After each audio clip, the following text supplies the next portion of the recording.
Bocoran skuad Timnas versus Argentina, bintang Timnas U22 jadi kartu as. Matangkan penggunaan VAR, PSSI jalin kerjasama dengan rival. Predator Timnas Indonesia yang berpotensi bobol gawang Argentina. Simak informasi selengkapnya sebagai berikut.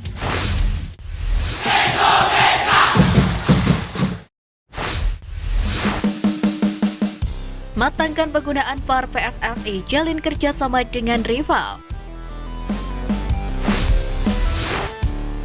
Gebrakan tak henti-hentinya Erick Thohir berikan untuk memajukan sepak bola Indonesia. Terbaru, ex-presiden Inter Milan tersebut menegaskan bahwa PSSI terus mematangkan rencana agar teknologi video assistant referee atau VAR bisa dilaksanakan di kompetisi profesional di Indonesia. Pada Kamis kemarin, PSSI telah mendeklarasikan kepada FIFA terkait rencana untuk penerapan VAR tersebut. Setidaknya PSSI harus melewati beberapa tahapan yang perlu dilalui sesuai dengan proses yang telah ditetapkan FIFA.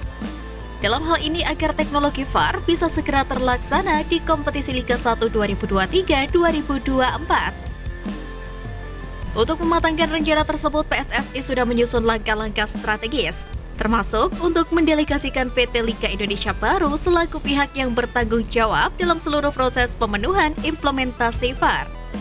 Sesuai dengan panduan dari FIFA, setiap pihak yang akan menggunakan VAR harus melengkapi seluruh proses yang dinamakan Implementation Assistant and Approval Program.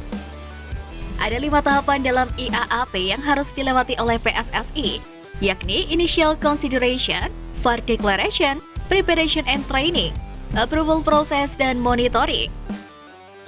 Erick Thohir mengaku pihaknya sudah memiliki pertimbangan matang berdasarkan riset yang cukup panjang.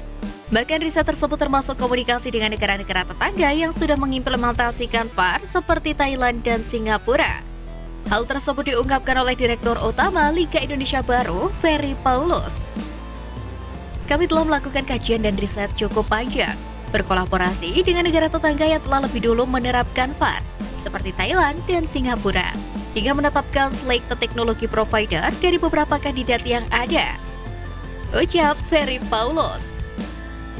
Selain itu, hal tersebut juga akan dibantu dengan adanya kerjasama antara PSSI dan JFA atau Federasi Sepak Bola Jepang yang membantu pendidikan wasit-wasit VAR di Indonesia.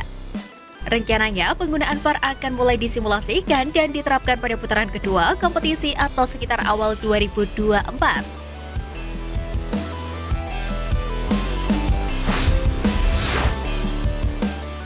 Predator Timnas Indonesia yang berpotensi bobol gawang Argentina. Pertama, Marcelino Ferdinand. Marcelino Ferdinand sejatinya adalah seorang gelandang serang. Namun itu bukan rahasia lagi bahwa Marcelino aktif dalam permainan menyerang Timnas Indonesia. Pada saat membela Timnas Indonesia U22 di SEA Games 2023 lalu misalnya, dia sukses mencetak 2 gol di sepanjang turnamen. Salah satu hal yang menjadi senjatanya adalah tembakan keras dari luar kotak penalti yang bisa mengejutkan gawang Argentina.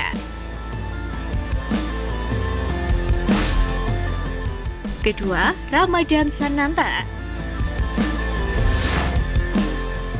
Ramadhan Sananta merupakan top skor SEA Games 2023 lalu dengan torehan 5 gol. Sebelum menjadi striker Timnas Indonesia U22, Sananta telah lebih dulu bermain untuk tim senior. Bukan tidak mungkin sang striker PSM Makassar itu akan kembali dipanggil oleh Sintayong untuk FIFA Matchday Juni 2023 mendatang.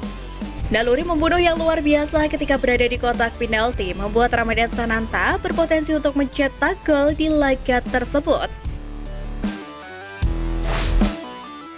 Ketiga, Dimas Derajat. Dimas Derajat merupakan bumper Timnas Indonesia andalan Sintayong.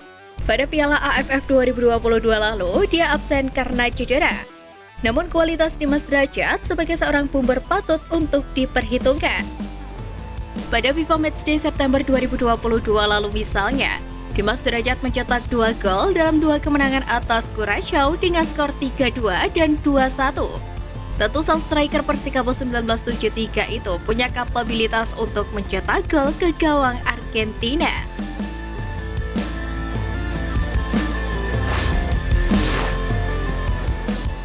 Bocoran skuad timnas versus Argentina, bintang timnas U22 jadi kartu as. Pelatih timnas Indonesia Sintayong diprediksi akan menurunkan pemain terbaiknya kontra Argentina, terutama pemain keturunan dan pemain abroad yang memiliki pengalaman berkarir di Eropa. Pakem formasi 3-4-2-1 dirasa paling pas untuk meladeni Argentina karena memberikan keseimbangan di berbagai lini. Nama-nama seperti Rizky Ridho, Jordi Amat, dan Elkan Bagot berpeluang untuk menjadi palang pintu utama. Mengingat ketiganya merupakan andalan di beberapa laga terakhir timnas Indonesia. Sementara pemain keturunan yang telah dipastikan membela skuad Garuda, yakni Sandy Walsh dan Sean Patinama, dapat diandalkan Sintayong di sisi bek sayap kanan dan kiri untuk meredam serangan Argentina yang kemungkinan akan diinisiasi Messi. Sementara duo Persib Mark Klok dan Rahmat Irianto bisa diplot sebagai double pivot untuk bertarung dengan gelandang beringas Argentina seperti Rodrigo De Paul hingga Enzo Fernandez. Di lini depan, Yakob Sayuri berpotensi diandalkan di sisi kiri dan winger yang sedang dalam performa apik, yakni Fajar Faturrahman berpeluang besar untuk pertama kalinya menjadi andalan Sintayong di timnas senior.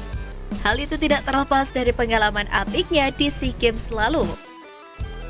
Sementara itu, ujung tombak berpotensi menjadi milik Dimas Derajat, yang diyakini telah dalam kondisi terbaiknya. Untuk nama-nama seperti Ramadan Sananta, Witan Sulaiman hingga Stefano Lillipali berpotensi untuk menjadi super sub bagi lini serang skuad Garuda. Sementara di lini belakang, Sintayong masih memiliki nama-nama berpengalaman seperti Asnawi Mangkualam, Pratama Arhan, hingga Fahrudin Arianto. Terlihat kedalaman skuad timnas Indonesia kali ini begitu mewah, sehingga hal tersebut memudahkan Sintayong untuk meracik skuad terbaiknya di Piala Asia mendatang.